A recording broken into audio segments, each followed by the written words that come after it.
Shri advocate Shukkur, അതിജീവിതയെ അപമാനിച്ചതിന് Poojappura ജയിലിലേക്ക് പോകുന്നത് men's അസോസിയേഷന്റെ വക്താവ് എന്ന് കൂടി പറയുന്ന രാഹുൽ ഈശ്വറാണ്. ഇനി ഒരു മെൻസ് കമ്മീഷൻ വേണം, അതിനുവേണ്ടി ജയിലിൽ നിരാഹാരം ഇരിക്കും എന്ന് പറഞ്ഞിട്ട് പോകുമ്പോൾ സ്വാഭാവികമായിട്ടും ഇതാണല്ലോ ഈ പ്രഖ്യാപനവുമായി നടക്കുന്നവർക്ക് സംഭവിക്കുന്നത് എന്ന് ചോദിക്കുമ്പോൾ രാഹുൽ ഈശ്വർ പറയുന്നതിനെ അപ്പുറത്തേക്ക് ആണ് ശ്രീ അജിത് കുമാർ പറയുന്നത്. അഡ്വക്കേറ്റ് ഷുക്കൂർ, ഇത് പറയുന്ന ഒരു വലിയ വിഭാഗം ഇപ്പോഴും സമൂഹ മാധ്യമങ്ങളിൽ ഇല്ലേ? അജിത് കുമാർ രാഹുൽ ഈശ്വറിനെ പോലത്തവരോടൊക്കെ സംസാരിക്കാന്ന് പറയുന്നത് അല്പം ബുദ്ധിമുട്ടുള്ള കാര്യമാണ്. രാഹുൽ ഈശ്വർ ടെലിവിഷൻ ചാനൽ ചർച്ചകളിൽ ഇരുന്നിട്ട് എന്തൊക്കെയാ ചെയ്തുകൊണ്ടിരിക്കുക നമ്മൾ നിരന്തരം കണ്ടുകൊണ്ടിരിക്കുകയാണ്. നമ്മളൊരു വിഷയം, ഈ മെൻസ് അസോസിയേഷൻ എന്ന മെൻസ് കമ്മീഷൻ എന്നൊക്കെ പറഞ്ഞിട്ട് കുറച്ച് ദിവസമായി ഈ രാഹുൽ ഈശ്വർ പറഞ്ഞുകൊണ്ടേയിരിക്കുന്നത്. 2023 നമ്മുടെ സുപ്രീം കോടതിയിലെ ഒരു അഭിഭാഷകൻ മഹേശ്വർ എന്ന് പറയുന്നയാള് ഇത് സംബന്ധമായ ഒരു പബ്ലിക് ഇൻട്രസ്റ്റ് ലിറ്റിഗേഷൻ ബഹുമാനപ്പെട്ട സുപ്രീം കോടതിയിൽ ഫയൽ ചെയ്തിട്ടുണ്ട്. ആ കേസിൽ വിശദമായ സുപ്രീം കോടതി വാദം കേട്ടിട്ട് അവസാനം ആ അപേക്ഷകന് ബില്ല് ഫയൽ ചെയ്താക്കി പിൻവലിക്കേണ്ട ഗതികേടിലേക്കാണ് എത്തിയിരുന്നത്. നിങ്ങൾ അത് ആ സംബന്ധമായ സുപ്രീം കോടതിയുടെ സൈറ്റിൽ പോയാൽ നിങ്ങൾക്ക് അത് കാണാൻ കഴിയും. സുപ്രീം കോടതി ആ കാര്യത്തിൽ കൃത്യമായി പറയുന്നത്, ഇവിടെ ഇന്ത്യയിൽ നടക്കുന്ന സാഹചര്യം എങ്ങനെയാണ്, നിങ്ങൾ ഈ പറയുന്ന അവര് 33% ആൾക്കാർ ഈ വിവാഹവുമായി ബന്ധപ്പെട്ടിട്ട് ആത്മഹത്യ ചെയ്യുന്നുണ്ട്, ആത്മഹത്യ ചെയ്ത പുരുഷന്മാരുടെ എണ്ണം കൂടുതലാണെന്നൊക്കെ പറഞ്ഞിട്ടാണ് അവർ സുപ്രീം കോടതിയെ സമീപിച്ചത്. സുപ്രീം കോടതി ആ കാര്യത്തിൽ വളരെ സ്പെസിഫിക് ആയി പറയുന്നത്, 19ഉം 20ഉം വയസ്സിലുള്ള പെൺകുട്ടികൾ വിവാഹത്തിന് ശേഷം ആത്മഹത്യ ചെയ്ത് നിങ്ങൾ ശ്രദ്ധയിൽപ്പെട്ടിട്ടുണ്ടോ?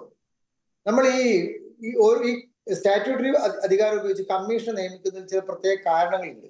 ഭരണഘടന എന്ന് പറയുന്ന നമ്മുടെ എല്ലാ നിയമത്തിന്റെയും മാതൃനിയമം വിശേഷിപ്പിക്കാവുന്ന നമ്മുടെ ഭരണഘടന ആർട്ടിക്കിൾ 14, 15 ഒക്കെ പറഞ്ഞ് കൃത്യമായ മാനദണ്ഡം വെച്ചിട്ടുണ്ട്.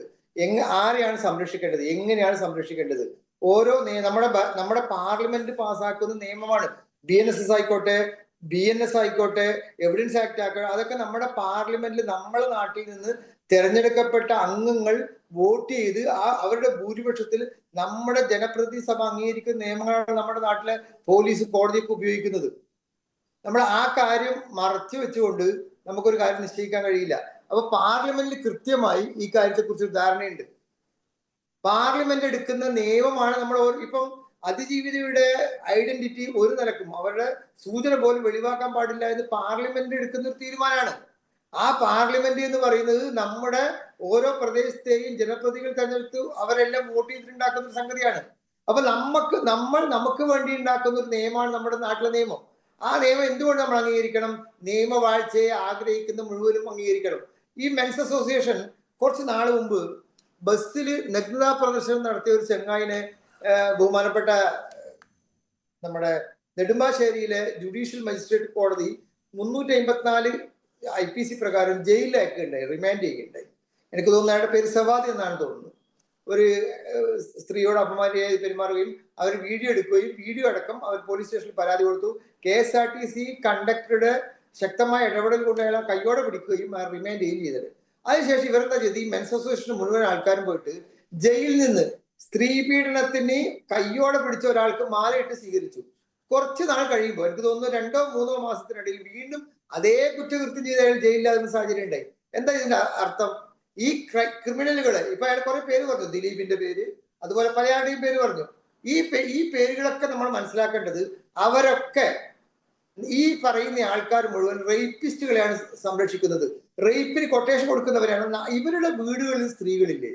ഇവരുടെ വീട്ടിലെ സ്ത്രീകൾക്ക് സംരക്ഷണം വേണ്ടേ?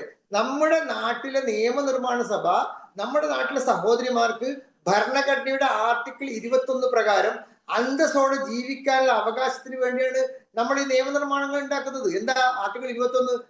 റൈറ്റ് ടു ലൈഫ് എന്ന് പറയുന്നത്, ജീവിക്കാനുള്ള അവകാശം എന്ന് പറയുന്നത് പൂച്ചയോ നായയോ പോലെ ജീവിക്കുക എന്നുള്ളതല്ല, അന്തസ്സോട് അഭിമാനത്തോടെ ഒരു സ്ത്രീക്ക് സ്ത്രീ ആയിക്കൊണ്ട് ഈ നാട്ടിലെ ഒരു സാധാരണ പൗരന് കിട്ടുന്ന എല്ലാ അവകാശങ്ങളും നിലനിർത്തിക്കൊണ്ട് ജീവിക്കാനുള്ള അവകാശമാണ്.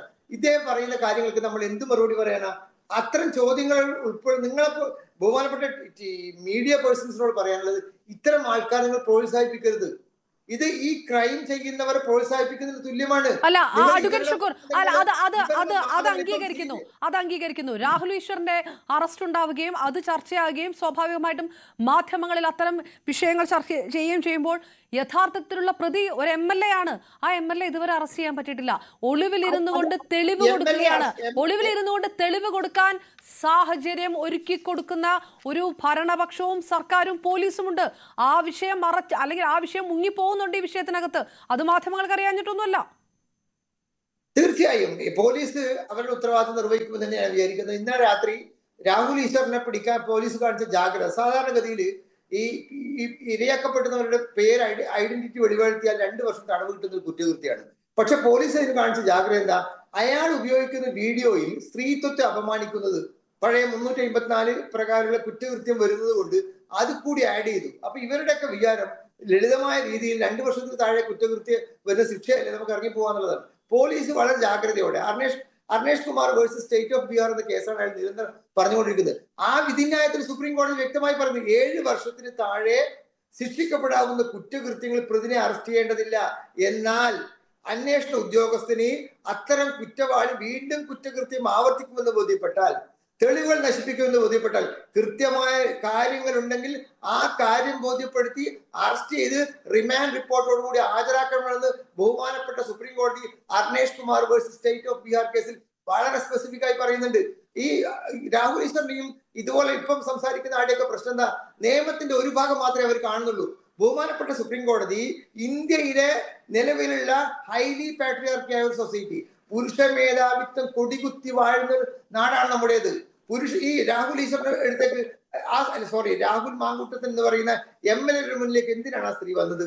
അവരുടെ വൈവാഹിക ബന്ധത്തിലുണ്ടായ പ്രശ്നങ്ങൾ പരിഹരിക്കുന്നതിന് വേണ്ടി പൊതുപ്രവർത്തകനായ KSUവിലൂടെ യൂത്ത് കോൺഗ്രസിലൂടെ ലീഡർഷിപ്പിലേക്ക് വന്ന ഒരു MLA സമീപിക്കുന്നത് കുറ്റകൃത്യമാണോ, തെറ്റാണോ? ഒരു അഭിഭാഷകൻ എന്ന നിലയിൽ, പൊതുകാര്യത്തിൽ ഇടപെടുന്ന നിലയിൽ നിരവധി സ്ത്രീകൾ എന്റെ ഓഫീസിലേക്ക് വരാറുണ്ട്, എനിക്ക് മെസ്സേജ് അയക്കാറുണ്ട്, എന്നോട് സഹായങ്ങൾ തേടാറുണ്ട്.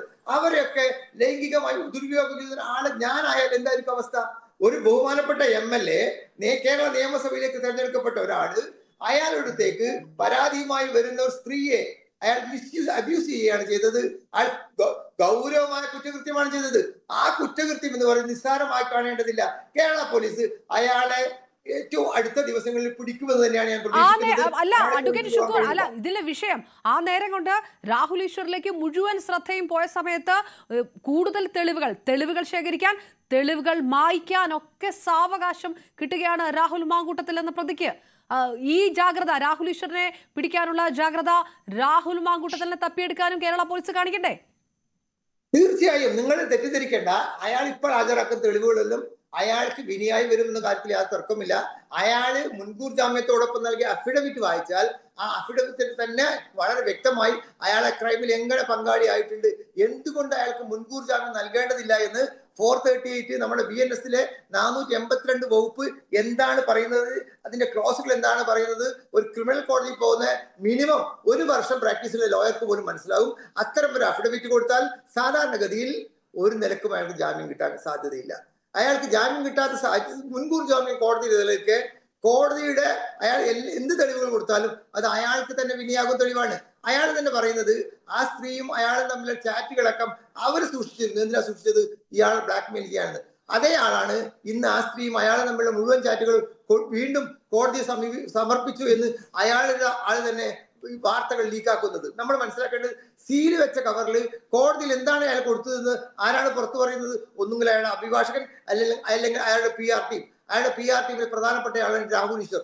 രാഹുൽ ഈശ്വറിനെ പിടിക്കേണ്ടതും ഈ ദിവസം ബഹുമാനപ്പെട്ട കേരള പോലീസിന് നമ്മൾ അഭിവാദികൾ അർപ്പിക്കേണ്ടിയിരിക്കുന്നു. കേരളത്തിലെ സ്ത്രീകളുടെ അന്തസ് ഉയർത്തിയതിന്, കേരള സ്ത്രീകൾക്ക് വഴിയിൽ പോകുന്നവർക്ക് കൊട്ടാനിലെ ചെണ്ടയിലെ കേരളത്തിലെ സ്ത്രീകളുടെ അഭിമാനം എന്ന്, അവരുടെ അന്തസ്സെന്ന്, അത് അന്തസ് ഉയർത്തിപ്പിടിക്കേണ്ടതാണെന്ന് കേരളത്തിലെ ജനങ്ങൾക്ക് ബോധ്യപ്പെടുത്താൻ ബഹുമാനപ്പെട്ട മുഖ്യമന്ത്രി നേതൃത്വം നൽകുന്ന ആഭ്യന്തര വകുപ്പിനും കേരള പോലീസിനും, അതുപോലെ ഇന്ത്യൻ ജുഡീഷ്യറി എന്ന് പറയുന്ന സംവിധാനം, ഇന്ത്യൻ പാർലമെന്റ് പാസ്സാക്കുന്ന നിയമങ്ങൾ അതേ സ്പിരിറ്റോടെ ഉൾക്കൊള്ളുന്ന